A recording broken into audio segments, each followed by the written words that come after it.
In this video, I'm going to cover the actual prospect follow-up sequence that you should be using in your email campaigns.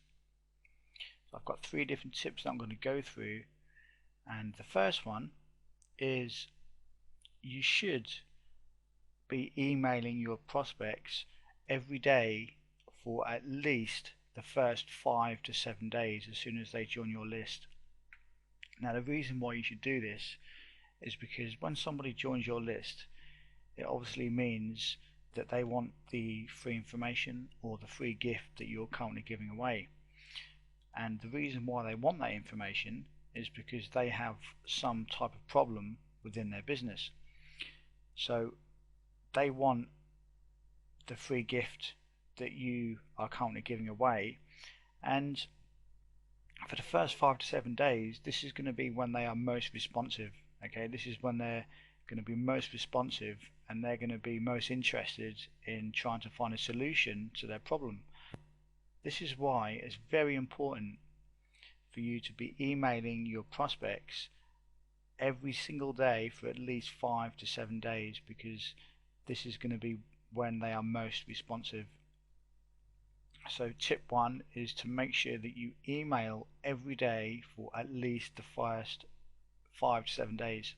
Tip 2 is after 5 to 7 days you can, now this is not something that you have to do, but you can drop down to 2 days after the first 5 to 7 days.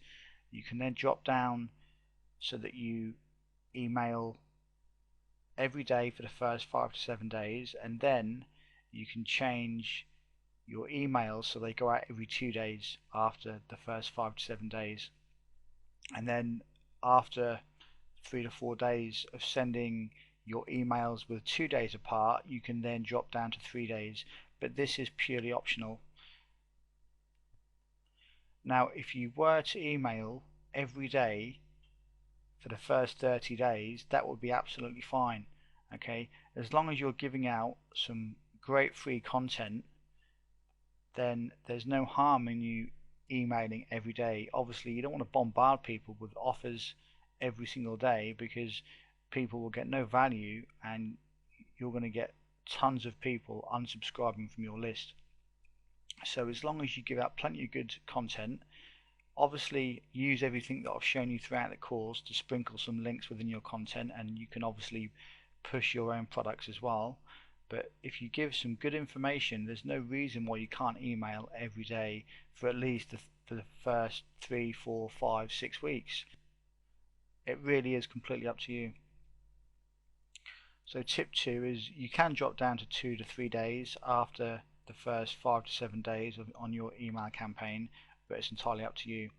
Tip number 3 is make sure that you email your prospects on your list at least once every 3 to 4 days as a minimum, because if you don't keep in regular contact with your subscribers, after 3 to 4 days people start to forget about you, especially on your prospects list. This is different when it comes to buyers list, because they have already purchased your product and they know who you are a lot more than they would if they're just a prospect and somebody that's just got some free information from you. So make sure that you email your prospects at least every 3 to 4 days as a bare minimum, because otherwise you're going to get the "who the hell is this guy" treatment when you email them, and then that's going to be a recipe for disaster, because they're just going to go and unsubscribe. So they're the 3 tips. Tip 1, every day for at least email every day for at least the first 5 to 7 days. Tip 2, drop down to 2 to 3 days after 5 to 7 days. That is optional, or you can just continue to email every day. And tip 3, make sure that you email at least once every 3 to 4 days, because otherwise you're going to get the "who the hell is this guy" treatment on a regular basis and people will just unsubscribe. So make sure you keep in regular contact with people and follow the 3 tips that I've given you throughout the course, and your email campaigns will be far more effective.